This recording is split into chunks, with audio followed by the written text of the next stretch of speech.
नमस्कार दोस्तों, हमारे YouTube channel Sainwal classes for Uttarakhand में आप सभी का हार्दिक स्वागत है। दोस्तों, ये चल रही है हमारी उत्तराखंड पुलिस रिटर्न एग्जाम के लिए विशेष सीरीज़ और इस सीरीज़ में हम रोज़ाना उत्तराखंड सामान्य अध्ययन और हिंदी से संबंधित 100 महत्वपूर्ण प्रश्नों पर चर्चा करते हैं। तो आइए प्रारंभ करते हैं। तो आज का सबसे पहला प्रश्न हमारा कि पहले किस जनजाति में मूक विनिमय प्रथा प्रचलित थी। तो उत्तराखंड की वह कौन सी जनजाति है जिसमें मूक विनिमय की प्रथा हमें देखने को मिलती है। तो वो कौन सी जनजाति है, तो वह है राजी जनजाति। तो राजी जनजाति में मूक विनिमय प्रथा कब प्रचलन था। नेक्स्ट क्वेश्चन है कि हार्डविक ने किसके शासनकाल में श्रीनगर की यात्रा की थी। तो ब्रिटिश यात्री हार्डविक द्वारा किसके शासनकाल में श्रीनगर की यात्रा की गई थी, यानी गढ़वाल में कौन सा शासक था जो शासन कर रहा होता है पंवार वंश से संबंधित। तो इस समय जो शासक रहता है वो रहता है सुदर्शन शाह, और इस समय ये गढ़वाल के जो टिहरी है, तो टिहरी में टिहरी रियासत के शासक रहते हैं सुदर्शन शाह, और एक तरफ क्या है अंग्रेजी शासनकाल प्रारंभ हो जाता है। नेक्स्ट क्वेश्चन हमारा कि स्वतंत्र कुमाऊं कमिश्नर का गठन किस कमिश्नर के समय हुआ। तो स्वतंत्र कुमाऊं कमिश्नर का गठन किस समय हुआ, तो ये हुआ थॉमस लूसिंगटन के समय। तो स्वतंत्र कुमाऊं कमिश्नर का गठन किस कमिश्नर के काल में हुआ, तो ये थॉमस लूसिंगटन। नेक्स्ट क्वेश्चन हमारा कि स्वतंत्र कुमाऊं कमिश्नरी का गठन किस कमिश्नर के समय हुआ। तो स्वतंत्र रूप से कुमाऊं कमिश्नरी का गठन किया गया ये थॉमस लूसिंगटन के समय हुआ था। तो कुमाऊं के कमिश्नर लूसिंगटन के समय स्वतंत्र कुमाऊं कमिश्नरी का गठन किया गया। नेक्स्ट क्वेश्चन हमारा कि राज्य में आधारिक संस्थाओं के विकास हेतु पीपीपी मॉडल अपनाया गया। तो राज्य में आधारिक जो संस्थाएं हैं उनके विकास के लिए पीपीपी मॉडल अपनाया गया। तो ये अपनाया गया 2012 में। तो 2012 में यह मॉडल अपनाया गया। नेक्स्ट क्वेश्चन है कि राज्य योजना आयोग का गठन कब हुआ। तो राज्य में योजना आयोग का गठन किया जाता है 21 मार्च 2001 को। तो राज्य योजना आयोग का गठन कब किया गया, 21 मार्च 2001। अगला प्रश्न हमारा कि कुमाऊं परिषद का 5वां अधिवेशन कब हुआ। तो कुमाऊं परिषद का 5वां अधिवेशन तो ये कहाँ हुआ था, तो ये हुआ था टनकपुर में। तो चंपावत के टनकपुर में हुआ कुमाऊं परिषद का 5वां अधिवेशन। और 1926 में कुमाऊं परिषद का विलय हो जाता है कांग्रेस में। नेक्स्ट क्वेश्चन है कि धान पत्रिका कहाँ से प्रकाशित होती थी। तो धान नामक पत्रिका कहाँ से प्रकाशित होती थी, तो ये होती थी देहरादून से। नेक्स्ट क्वेश्चन है कि गढ़वाल से बेगार प्रथा का विरोध करने वाले प्रथम व्यक्ति थे। तो गढ़वाल से बेगार प्रथा का विरोध करने वाले प्रथम व्यक्ति कौन थे, तो ये थे पंथ्या दादा। अगला प्रश्न है कि बालगंगा नदी का उद्गम। तो बालगंगा नदी का उद्गम कहाँ से होता है, तो ये होता है महाश्वर ताल से। तो बालगंगा का उद्गम होता है महाश्वर ताल, और यह भिलंगना की क्या है, सहायक नदी है।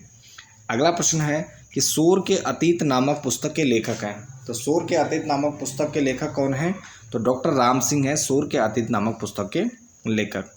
अगला प्रश्न है कि कैलाश मानसरोवर यात्रा की समय अवधि होती है। तो सामान्यतः जो कैलाश मानसरोवर यात्रा होती है तो इसकी समय अवधि होती है 60 दिन। तो कितनी होती है, 60 दिन। अगला प्रश्न है कि किसने गढ़वाली को प्राकृत भाषा का एक रूप माना है। तो किस भाषा विद्वान ने गढ़वाली भाषा को प्राकृत भाषा का एक रूप माना है, तो ये हैं ब्रिटिश क्या है, मैक्स मूलर। तो मैक्स मूलर ने गढ़वाली भाषा को क्या है, प्राकृत भाषा का एक रूप माना है। अगला प्रश्न है कि किस ताम्रपत्र से चंदों के करों का उल्लेख का पता चलता है। तो वह कौन सा ताम्रपत्र है जिससे चंदों के करों का उल्लेख मिलता है, तो यह है मूनाकोट ताम्रपत्र। तो मूनाकोट ताम्रपत्र से चंदों के करों का उल्लेख मिलता है। अगला प्रश्न है कि मोतीबाग डॉक्यूमेंट्री का संबंध है। तो मोतीबाग डॉक्यूमेंट्री का संबंध है विद्यादत्त शर्मा से। तो मोतीबाग डॉक्यूमेंट्री का संबंध किससे है, विद्यादत्त शर्मा।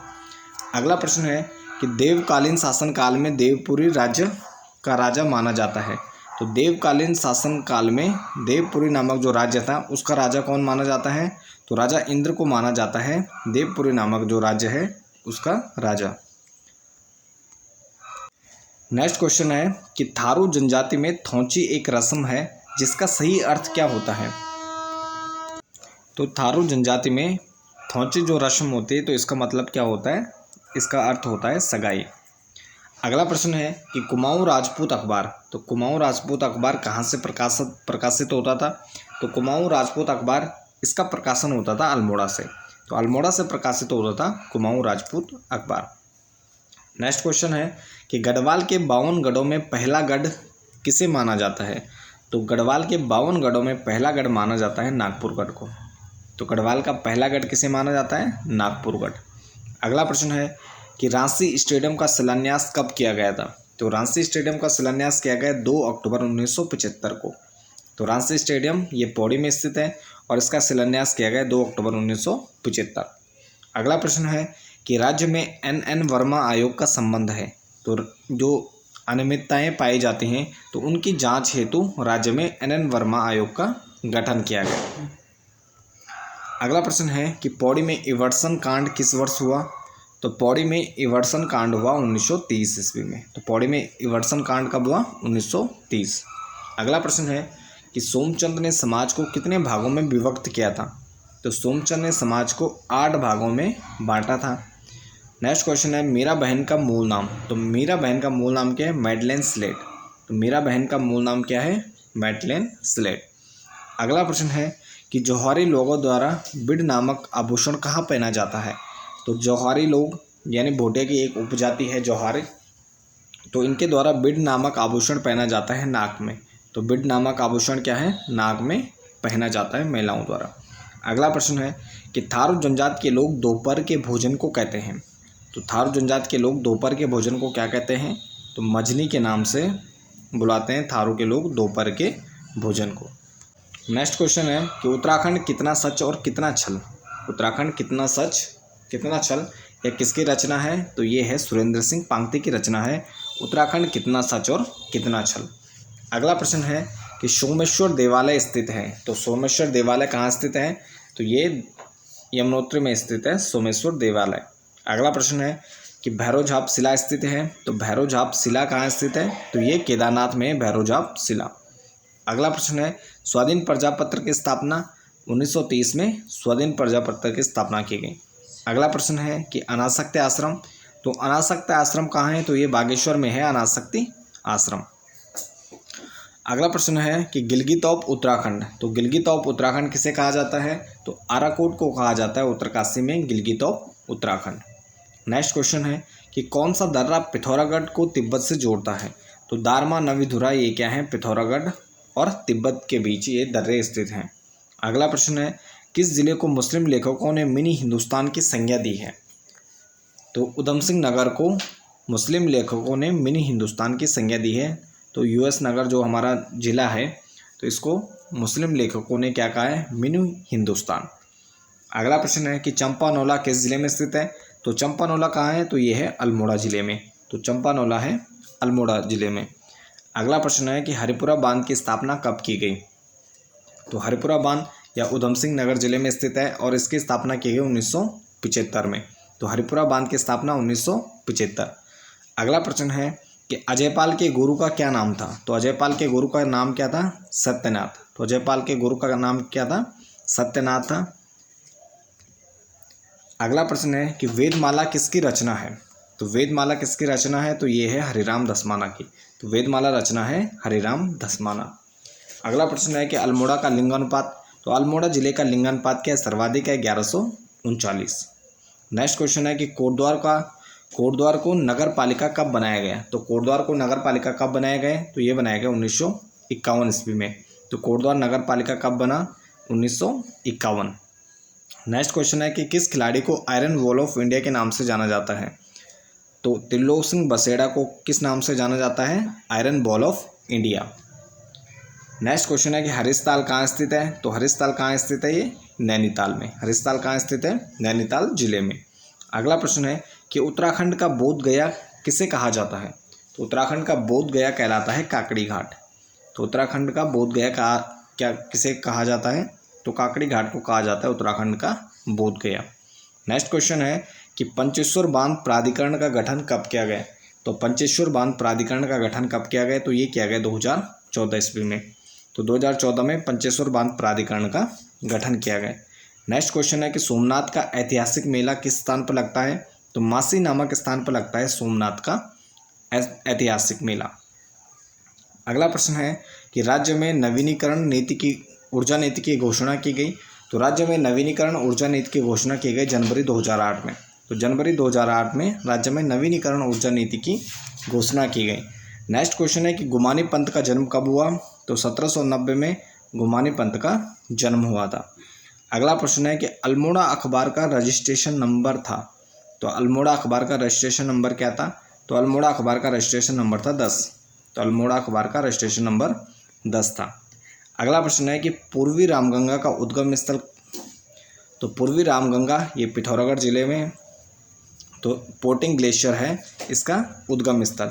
तो पूर्वी रामगंगा का उद्गम स्थल कहाँ है। तो ये पोटिंग ग्लेशियर है। अगला प्रश्न है कि मेलखेत परियोजना किस नदी पर है। तो मेलखेत परियोजना ये पिंडा नदी पर बनी हुई है मेलखेत परियोजना। और उत्तराखंड का अंतिम प्रश्न है कि शेष नेत्र झील कहाँ स्थित है। तो शेष नेत्र नामक झील कहाँ स्थित है। तो ये स्थित है चमोली जिले में। तो मेलखेत परियोजना पिंडर पर और शेष नेत्र झील कहाँ है, चमोली जिले में स्थित है यह झील। अब इसके बाद सामान्य अध्ययन व सामान्य ज्ञान से संबंधित 30 महत्वपूर्ण प्रश्न हैं। इसमें पहला प्रश्न हमारा कि बुलंद दरवाजे का निर्माण किसके द्वारा करवाया गया। तो बुलंद दरवाजे का निर्माण किसने करवाया था। तो राजा अकबर द्वारा बुलंद दरवाजे का निर्माण करवाया गया। नेक्स्ट क्वेश्चन है कि न्याय की जंजीर के लिए कौन सा मुगल बादशाह जाना जाता है। तो न्याय की जंजीर के लिए तो ये मुगल बादशाह कौन है। तो ये है जहांगीर। तो जहांगीर द्वारा न्याय की जंजीर लगवाई गई थी। अगला प्रश्न है कि जहांगीर द्वारा सिखों के कौन से गुरु को फांसी दी गई और खुसरो की सहायता करने के लिए। तो जहांगीर द्वारा सिखों के कौन से गुरु को फांसी दी गई थी। तो ये 5वें गुरु थे, गुरु अर्जुन देव। तो अर्जुन देव को फांसी दी गई थी जहांगीर द्वारा और ये 5वें गुरु थे और इनके द्वारा खुसरो की सहायता की गई थी। तो इसके लिए इनको फांसी दी गई। अगला प्रश्न है कि गुलाब से इत्र बनाने की विधि सर्वप्रथम प्रयोग की गई। तो गुलाब से इत्र बनाने की विधि सर्वप्रथम किसने प्रयोग की। तो ये असमत बेगम या नूरजहां की माँ थी। तो असमत बेगम द्वारा गुलाब से इत्र बनाने की विधि खोजी गई। अगला प्रश्न है कि मध्यकालीन भारत में मेहंतर और पट्टकिल पदनाम किनके लिए प्रयुक्त होते थे। तो मध्यकालीन भारत में मेहंतर और पट्टकिल पदनाम किसके लिए प्रयुक्त होते थे। तो ये होते थे ग्राम मुखिया के लिए। तो यानी जो ग्राम का मुखिया होता था या ग्राम प्रधान होता था तो उसके लिए मेहतर या पट्टकिल नामक पदनाम प्रयुक्त होते थे। अगला प्रश्न है कि महात्मा गांधी से संबंध आश्रमों में सबसे पुराना आश्रम है। तो महात्मा गांधी से संबंधित आश्रमों में सबसे पुराना आश्रम कौन सा है। फिनिक्स आश्रम। तो फिनिक्स आश्रम क्या है, महात्मा गांधी से संबंधित सबसे पुराने आश्रमों में से एक है। नेक्स्ट क्वेश्चन है कि भारत में मानव के सर्वप्रथम साक्ष्य प्राप्त हुए।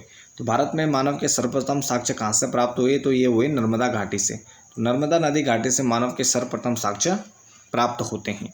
अगला प्रश्न है कि भारत के संविधान का प्रारूप तैयार करने वाली संविधान सभा के सदस्यों को किसके द्वारा चुना गया। तो भारत का संविधान का प्रारूप तैयार करने वाली जो संविधान सभा थी उसके सदस्यों का जो चुनाव किया गया तो विभिन्न प्रांतों के विधानसभाओं द्वारा। नेक्स्ट क्वेश्चन है कि संविधान के किन अनुच्छेदों के अनुसार ओबीसी को आरक्षण प्राप्त है। तो संविधान के अनुच्छेद 15 घ और 16 घ में ओबीसी यानी अन्य पिछड़ा वर्ग के लिए आरक्षण की व्यवस्था की गई है। नेक्स्ट क्वेश्चन है कि समतल चोटी वाले समुद्री पहाड़ी को क्या कहा जाता है। तो समतल चोटी वाली समुद्री पहाड़ी को कहा जाता है गुयोट। नेक्स्ट क्वेश्चन है बाटालिहार पावर प्रोजेक्ट स्थित है। तो बाटालिहार पावर प्रोजेक्ट ये चिनाब नदी पर बना हुआ है। तो चिनाब नदी पर स्थित है बाटालिहार पावर प्रोजेक्ट।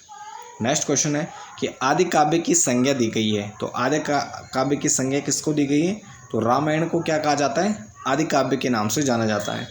नेक्स्ट क्वेश्चन है कि शैक्षणिक नीति फिल्ट्रेशन थ्योरी है। तो शैक्षणिक नीति फिल्ट्रेशन थ्योरी किसकी है।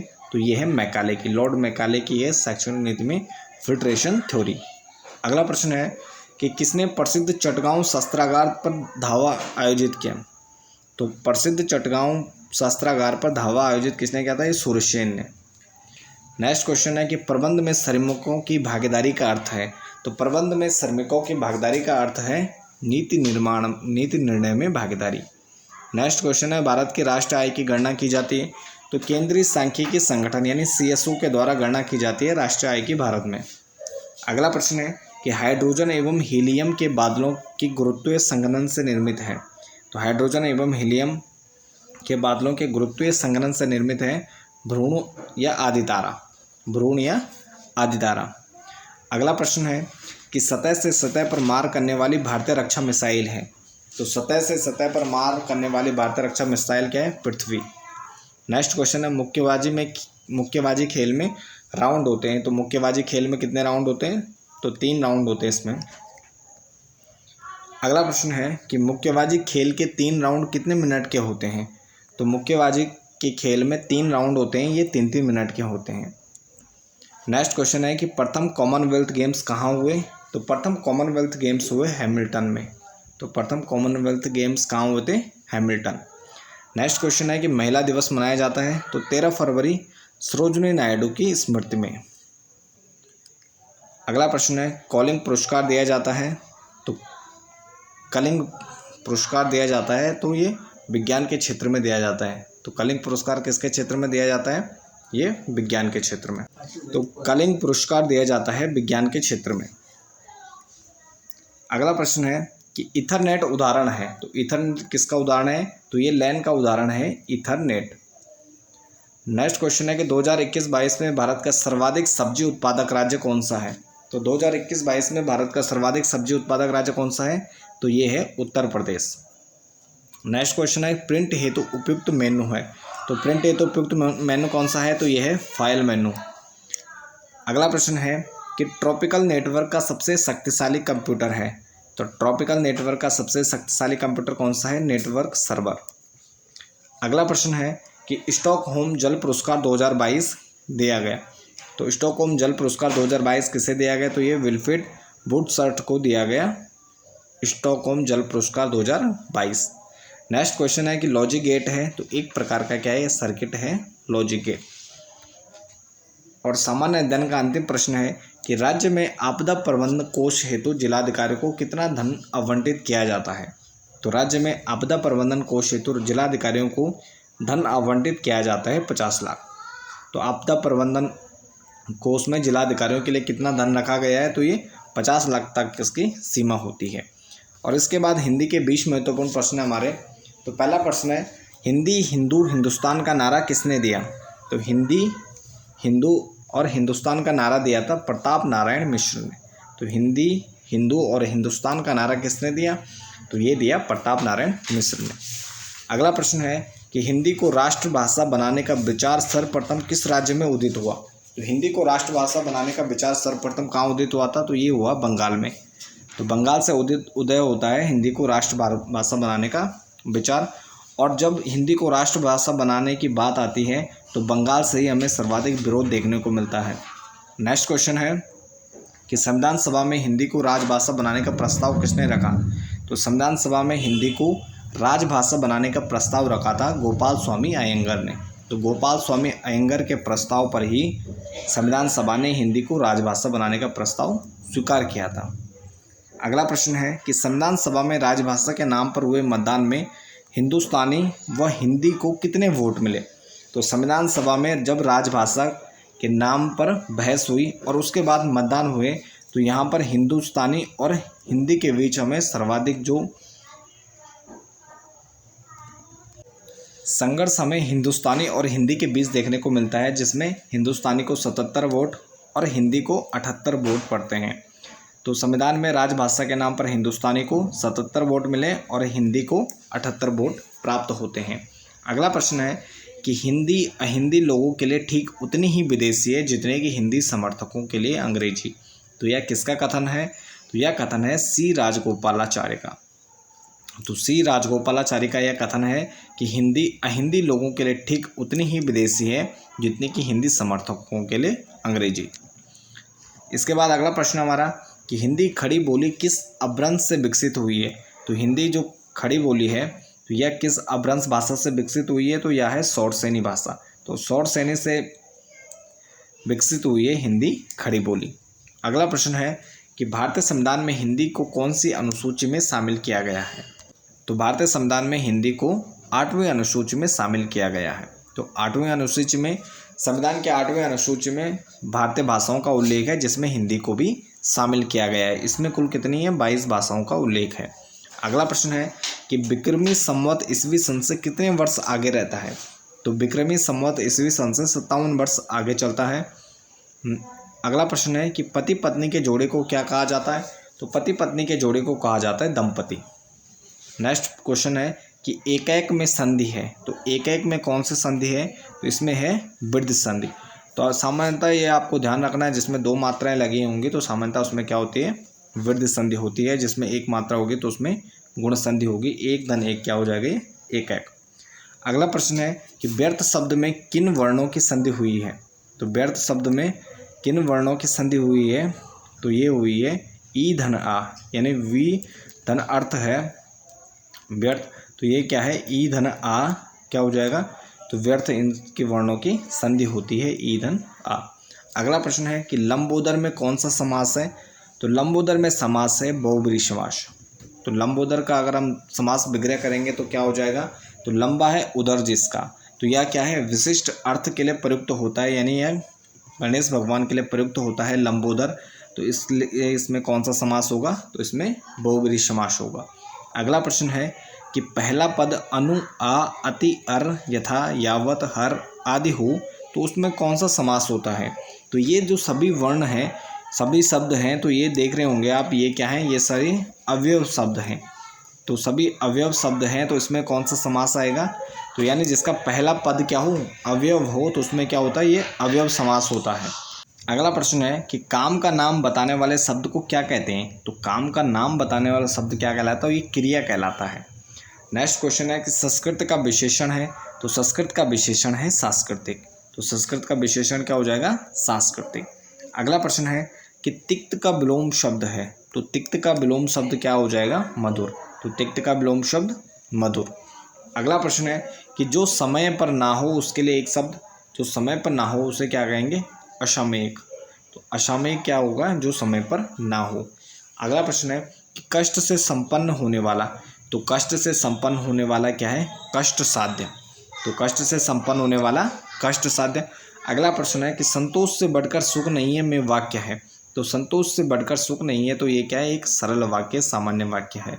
तो संतोष से बढ़कर सुख नहीं है किस प्रकार का वाक्य है? सरल वाक्य। और आज का हमारा अंतिम प्रश्न है कि वीर रस का स्थायी भाव क्या होता है? तो वीर रस का स्थायी भाव क्या होता है? उत्साह। तो वीर रस का स्थायी भाव उत्साह। तो ये थे हमारे आज के 100 महत्वपूर्ण प्रश्न। तो इसके साथ इस वीडियो को यहीं पर समाप्त करते हैं। बाकी बने रहे आप चैनल के साथ। धन्यवाद।